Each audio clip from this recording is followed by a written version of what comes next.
Our first story is the case of Ellen Greenburg. Her death from 20 stab wounds was ruled as a suicide. Ellen Ray Greenburg was born on June 23, 1983, to Josh and Sandy Greenburg. She earned a degree in communications from Penn State University and her teaching credentials from Temple University. On January 26, 2011, a blizzard hit Philadelphia, prompting Greenburg to leave work and return to her apartment. At approximately 6:40 p.m., Greenburg was pronounced dead as a result of 20 stab wounds, including 10 to her back and neck. There were also 11 bruises in various stages of resolution on her right arm, abdomen, and right leg. According to the investigation report, Greenburg's body was discovered by her fiancé, Samuel Goldberg, who returned from a gym to find their apartment deadbolted and knocked the door down after unsuccessfully trying to reach her. Goldberg subsequently called 911, stating that Greenburg stabbed herself and fell on a knife. The crime scene was initially treated as a suicide by the police investigators, but after the autopsy, the Philadelphia Medical Examiner's Office ruled the case as a homicide. The next day, the Philadelphia Police Department differed with that conclusion, saying the death of Ellen Greenburg has not been ruled as a homicide. Homicide investigators are considering the manner of death as suspicious at this time. The Medical Examiner's Office then changed its conclusion, saying the death was a suicide in February 2011. The apartment was cleaned and sanitized on January 27th. After permission to do so was given from the police, James Schwartzman, Goldberg's uncle and a prominent judge in Pennsylvania, also entered the apartment that day to retrieve work and personal laptops, phones, and credit cards belonging to both Goldberg and Greenburg. Police returned to the scene on January 28th after getting a search warrant, and also requested and retrieved the items taken by Schwartzman.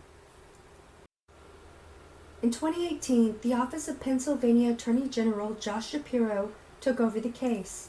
In 2019, a spokesperson for Shapiro stated that evidence pointed towards Greenburg's death being a suicide and that the investigation had been closed. On March 15, 2019, the Philadelphia Inquirer released a front-page investigation report reviewing the suspicious circumstances surrounding Greenburg's death.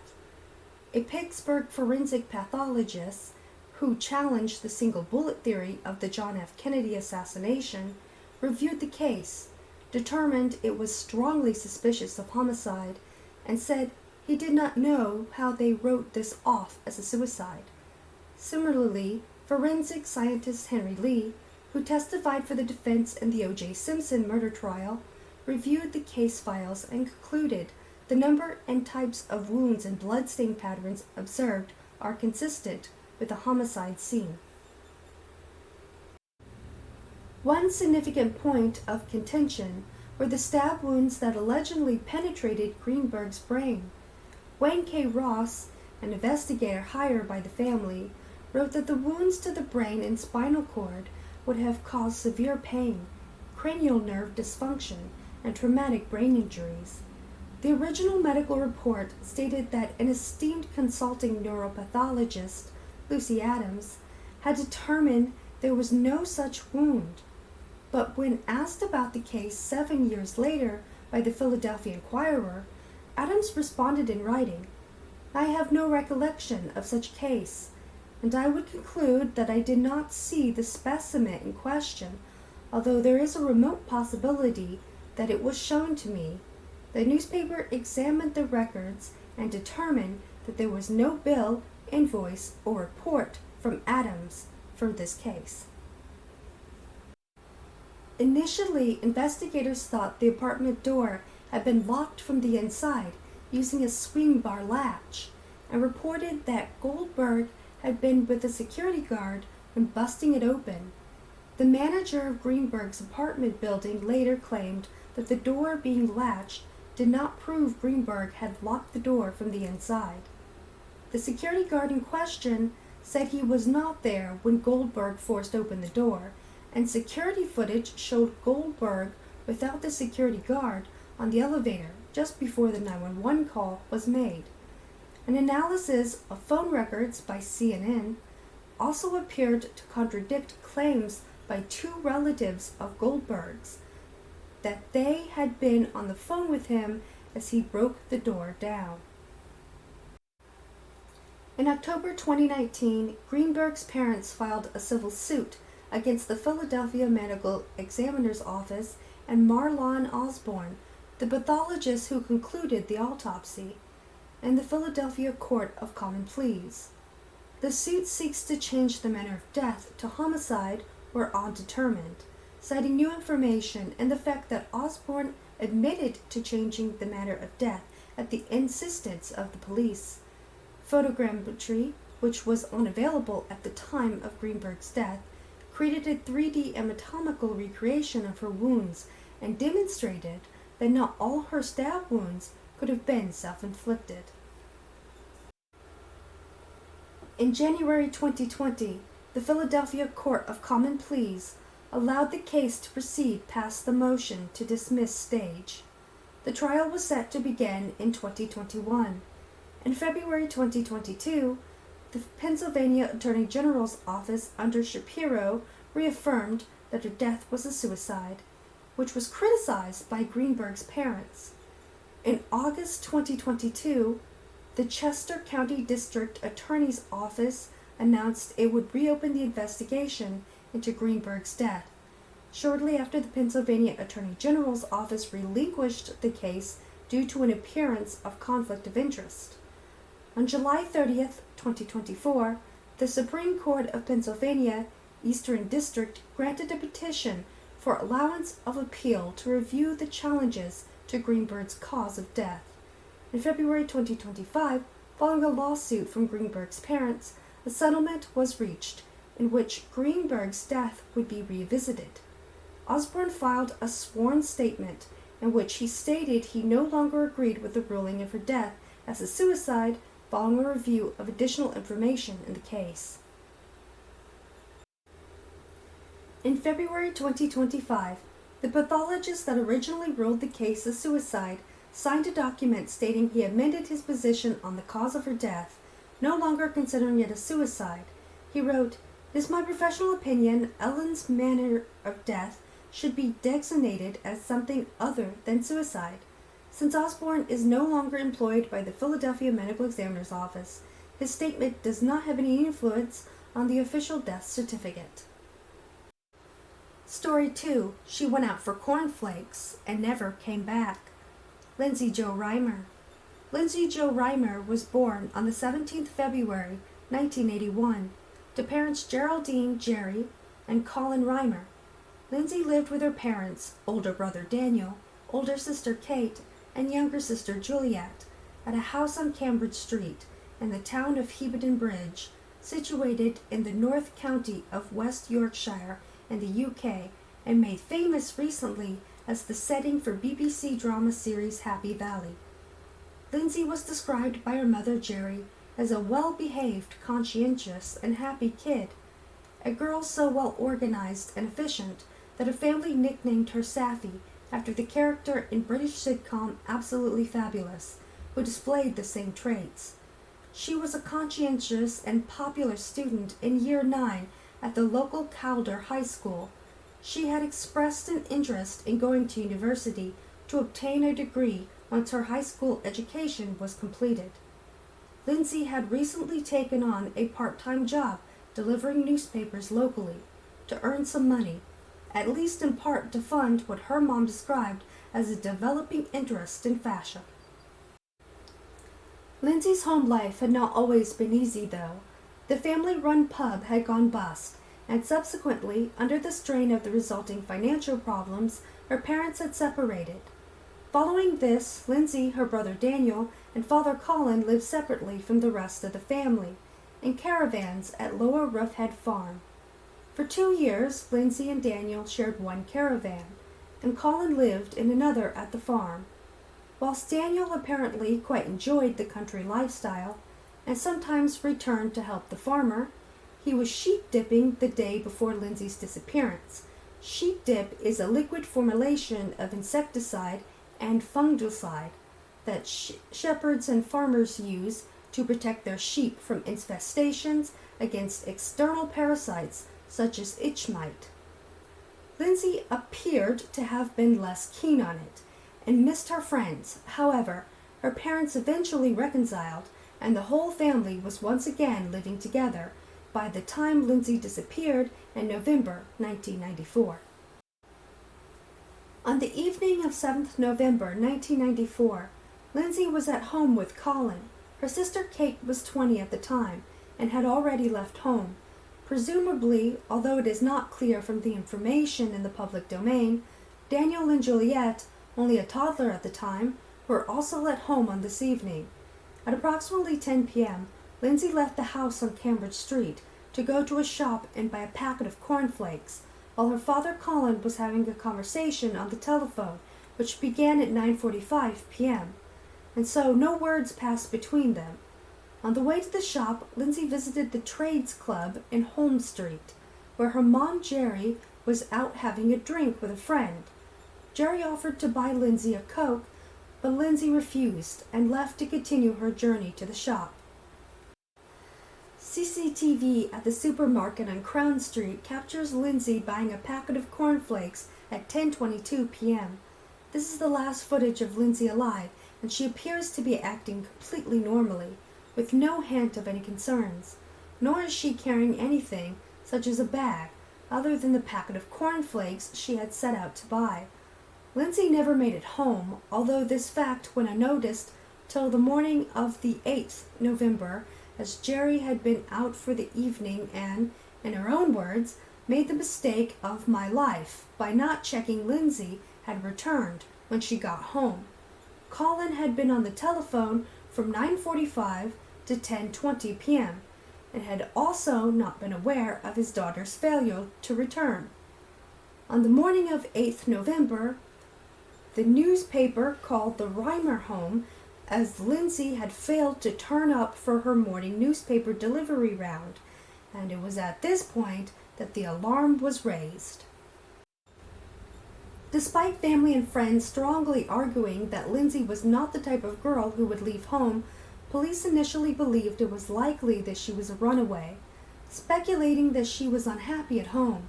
This was denied by her family. Despite this initial belief, there was an investigation unit set up, and extensive appeals and searches took place. Lindsay's older sister Kate played the role of her sister in a televised reconstruction of Lindsay's last known movements, in the hope this would jog memories. But the police received little useful information as a result. Hundreds of local people joined searches of the area, but to no avail. Lindsay's family participated in a Channel 4 documentary called Deadline, in the hope this would generate information about their daughter's whereabouts. However, the documentary caused more problems for the family. When the demeanor of Colin was questioned, he was observed by some viewers to be smirking and too happy, jolly, given his situation, and some started to suspect he was in some way involved with his daughter's disappearance. His wife, Jerry, supported him unequivocally and outlined how behind closed doors Colin was an emotional wreck, but his way of coping with the events was to put on a brave face and happy demeanor in public, as well as his observed smirking being a result of nerves at being in front of the camera. The police do not believe Colin was involved in his daughter's disappearance. In the late morning of April 12, 1995, 5 months after Lindsay went missing, her body was found by canal workers. Police admitted that the section of canal where the remains were found had not been part of earlier searches, a crucial mistake made as the police had failed to search upstream from Lindsay's home, and one which would cost the investigation a heavy price. Lindsay's body had been weighed down with a 20-pound concrete boulder, the boulder having been taken from the side of the canal by the killer. It appears from an FOI request submitted to West Yorkshire Police in 2021 that the boulder was secured to her remains by a rope, though I cannot find confirmation elsewhere that this was the case. Where the rope came from, if this was so, is unclear. Perhaps the killer brought it with him, suggesting some form of premeditation, or perhaps this was also found by the killer close to the canal. Lindsay was still wearing the same clothing she was pictured wearing in the CCTV footage taken at the supermarket on the night she disappeared. Lindsay's remains were taken to the Royal Halifax Infirmary for post-mortem by Home Office pathologist Professor Mike Green, assisted by Dr. Naomi Carter. The pathologist concluded that Lindsay had died as a result of strangulation, with the larynx slightly flattened against the spinal column and a predominant band of congestion across the middle area of the neck muscles. Halifax Courier article from 2000. Much of the content of the report has been kept confidential for investigative reasons, including information on the arrangement of Lindsay's clothing when she was found, but the police did advise that no sexual assault was believed to have taken place. Detectives believed that Lindsay was murdered the night she disappeared, and that she had already been placed in the canal by the time she was reported missing on the morning of 8th November 1994. The part of the canal where her remains were found is situated fairly close to the Reimer family home, and so the police believed it likely that Lindsay was picked up by someone in a car on her walk home from the supermarket. Probably someone she knew, given that she was believed to be a sensible and cautious girl who was unlikely to get into a car with a stranger. Police speculated that whilst it was likely she knew her killer, Lindsay could have met him as recently as a few nights before her death at a bonfire night celebration in the town on 5th November. Close to the area of the canal where her remains were discovered was a working mill factory, now long since closed and demolished, where detectives theorized the killer, sexually attracted to Lindsay, had taken her with the aim of some form of liaison, and when rejected, he killed her, possibly by mistake. In the 3 decades since Lindsay's murder, police have spoken to over 5,000 people, taken hundreds of witness statements, and examined over 1,200 vehicles. Lindsay's murder was investigated as part of Operation Enigma, a national inquiry that reviewed the unsolved murders of 207 women across Britain, which eliminated any link between Lindsay's murderer and others. In 2016, police confirmed that a DNA profile, believed to be that of Lindsay's killer, had been isolated by a team of Canadian forensic specialists.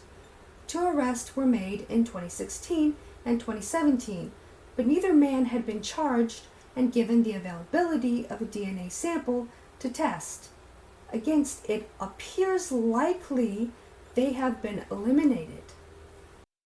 Possible suspects. Police clearly believed that Lindsay was killed by someone she knew, but other possibilities have investigated or proposed by outsiders over the years, and I have summarized the main theories below. Honda Man. Police discovered that a red Honda Civic stolen in Meanwood near Leeds on 6 November had been spotted several times in Hebden Bridge, near where Lindsay had last been seen and was again seen in the town during the evening of 12th November, and EFIT was produced of the driver, described as a bearded male, and police attempted to trace both him and the vehicle. They discovered Honda Man had tried to talk to a number of teenage girls in the town around the time of Lindsay's disappearance, including some of Lindsay's school friends.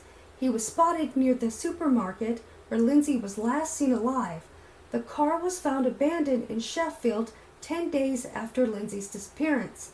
Recent appeals in 2024 have focused on possible links between the murder and the red Honda, suggesting that the police think the man in the car may have had a role to play in Lindsay's death. John Taylor. Taylor was convicted of the murder of Leeds schoolgirl Leanne Tierman following her murder in November 2000 and a series of rapes. He is also a suspect in a number of other murders in the West Yorkshire area. Police have investigated him in Lindsay's case, but no evidence has linked him to her murder. John Oswin. Oswin from Halifax in West Yorkshire was given an indefinite life sentence after he pled guilty to 2 rapes and 2 indecent assaults involving teenage girls in the Halifax area from December 1993 to September 1997. At least one incident occurred along a canal towpath, a commonality with Lindsay's case, and Hebden Bridge is only 9 miles from Halifax. Again, police investigated but could not link him to Lindsay's case. Tony King.